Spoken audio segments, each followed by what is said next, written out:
All right, guys. Hey, we're back out here in the Neuse River. I have a tournament coming up on the 10th of October. Today, I'm going to consider my first day of practice.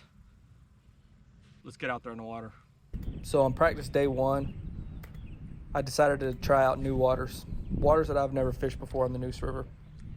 In this case, I decided to choose Fairfield Harbor. I chose Fairfield Harbor for multiple reasons. I knew there'd be docks. I knew that I could kind of cruise through this area, throw a crankbait, cover as much water as possible, and just see what fish hit. See what bait is actually in the harbor. I expected that the shad would start to push up a little bit shallower and stable water conditions. And so I chose a crankbait in this case.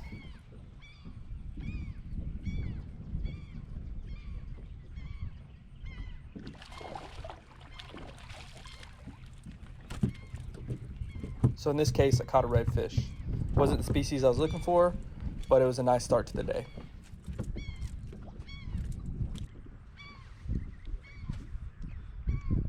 Got a redfish, guys. So today is day one of my practice day for the upcoming tournament. So we're out here catching redfish instead of bass, but you know what? I'm having fun just catching fish because we had a cold front come in and it's been rough fishing. So after fishing with a crankbait for a while, I had no other hits on it. So I switched to a Wacky worm. And I just wanted to cover as many docks as possible. So I covered open water in the marina. Now I'm fishing structure.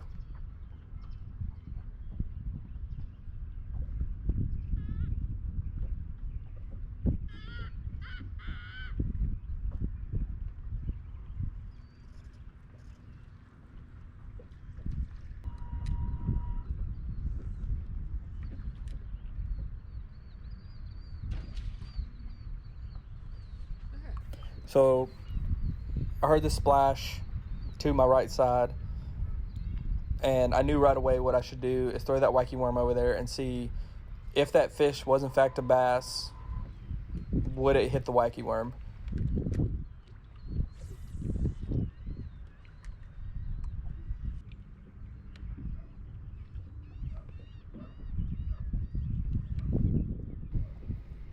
It wasn't even my third cast over there, and I hooked this bass.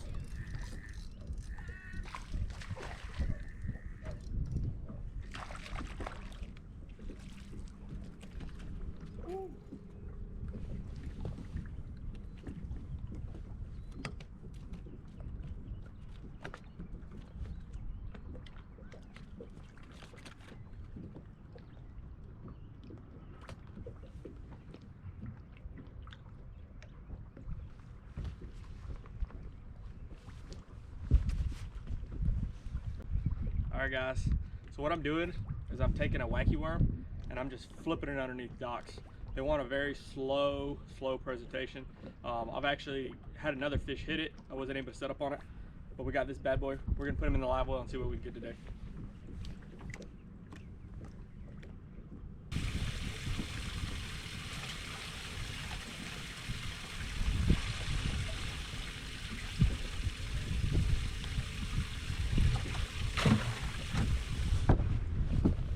So the rest of my day, I decided to use the Wacky worm, skip as many docks as possible, and see what I could produce. Unfortunately, I wasn't able to produce any other fish. So after a hard grind on practice day one, I caught one keeper bass that would be scoreable during a tournament.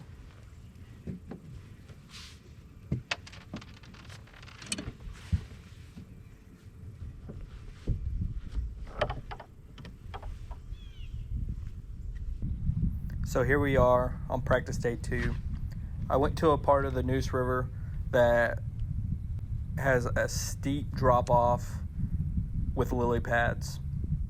After seeing bait fish in the area and knowing that it was an outgoing tide into a low tide and knowing that those fish would set up on the ledge going into the main river channel, I decided to scan the area with my side scan and use my down imaging to see if those fish were set up where I thought they would be set up. In fact, they actually were. I found several large groups of fish.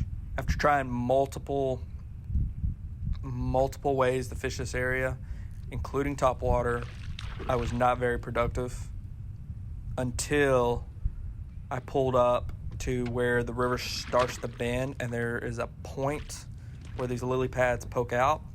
I noticed that there was a deep pocket anywhere from 4 feet to 18 feet. And right there at about 4 to 6 feet, those fish were grouped up. Hey, practice hydro wave. I turned it on bait blitz and they just started hitting my bait. So we're gonna keep trying and we can get some more of these. This is fun. All right.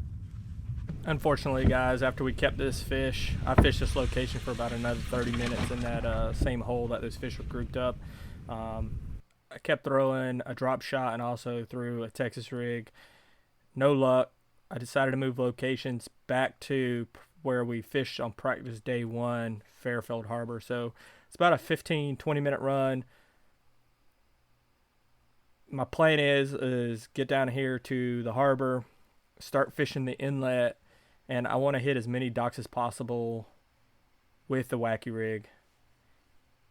My plan for this tournament is to find where the fish are at and to catch as many fish as possible.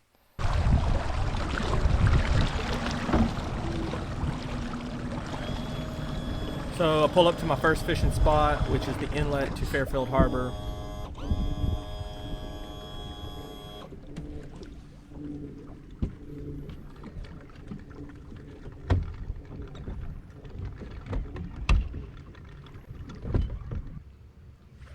So right now I'm throwing the Wacky rig underneath these docks because, as you know, in practice day 1 I actually caught 1 keeper fish on the Wacky rig.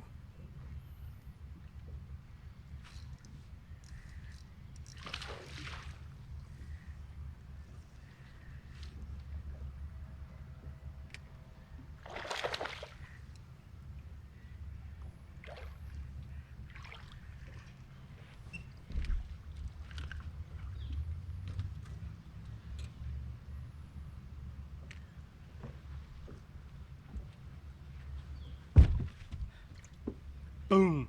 All right, guys. Hey, this is number 2 bass on practice day number 2. All right, so we've caught them around the lily pads on the ledges.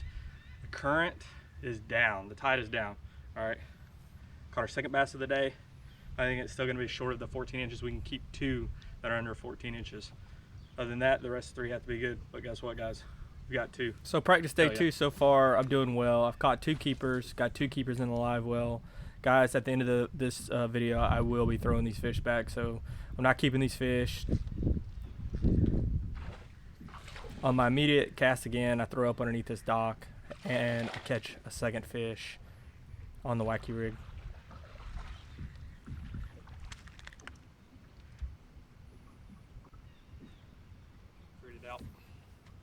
So I think I figured out a pattern on the Wacky rig underneath docks, fishing very slow.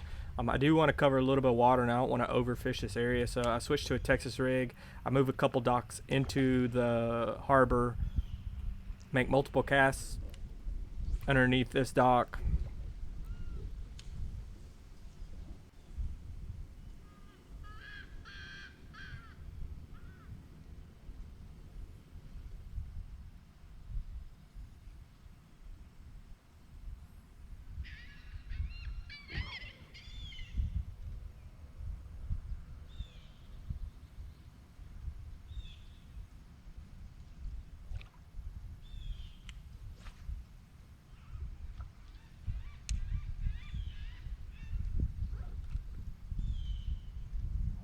And I think it was my 3rd or 4th cast. I caught my 4th fish of the day.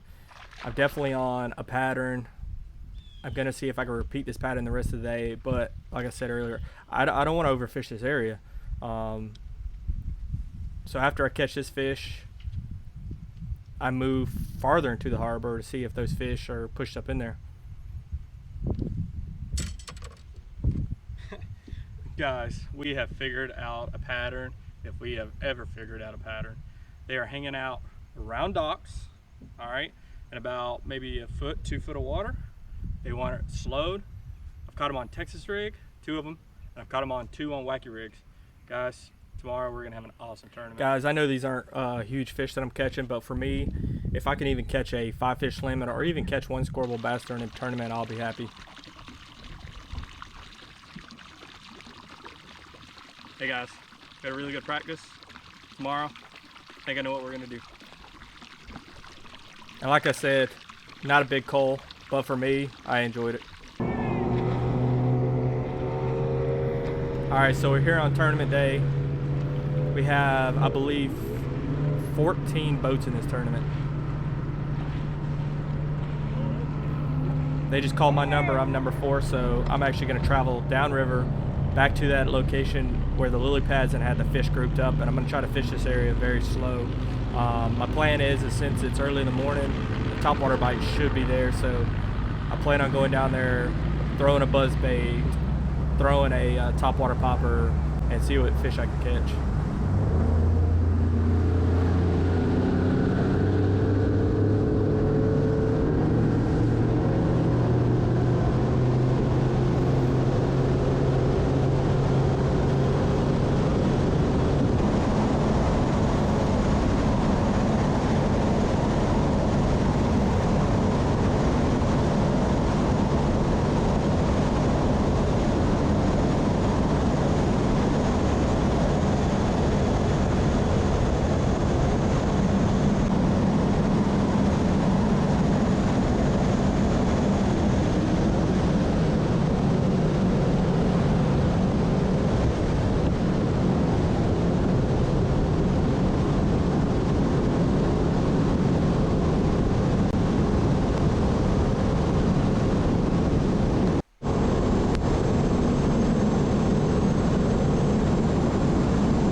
So I'm back on those lily pads.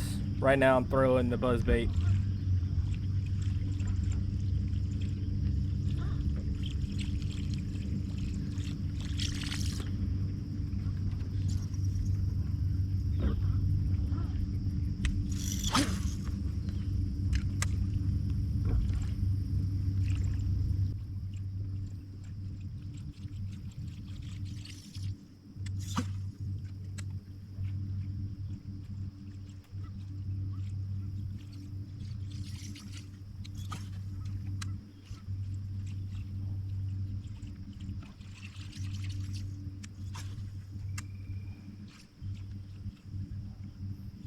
I actually worked this bank for about 15-20 minutes with a buzz bait, and I have no luck on the top water. I even threw the popper a couple times, but the buzz bait and the popper, I just don't have confidence in it.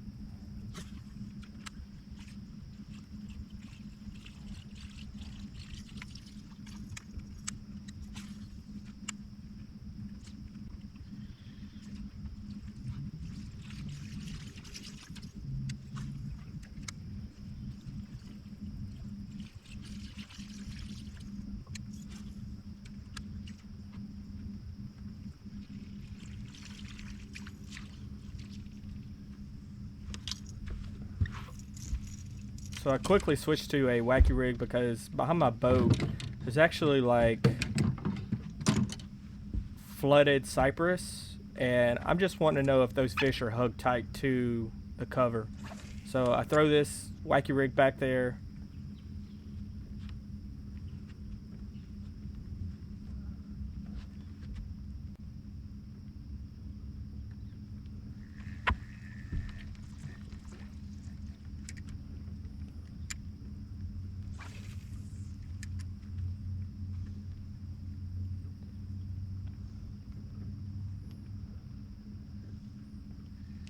On my second cast, I catch this small bass. It's not a keeper, but it kind of does give me an indication what these fish might be doing. If this fish would have been 12 inches, I'd have had my first keeper of the day. I think this fish measured in right at 9-10 inches. All right, guys, first bass of the tournament. It's a little one, but it's a start. Senko near stumps.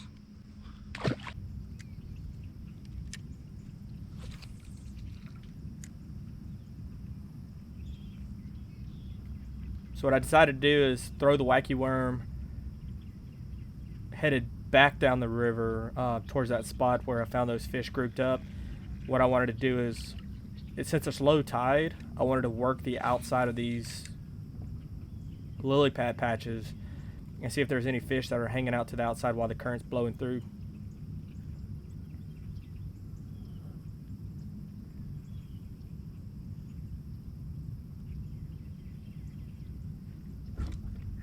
So this right here is my second bass of the morning, within an hour, right next to cypress trees. I'm starting to key on that these fish might be hiding to hard cover instead of the outside of the edge of this lily pad patch. So I'm working my way down, still throwing the Senko near the edges. And up to this point, I have had no luck on the outside of the lily pads.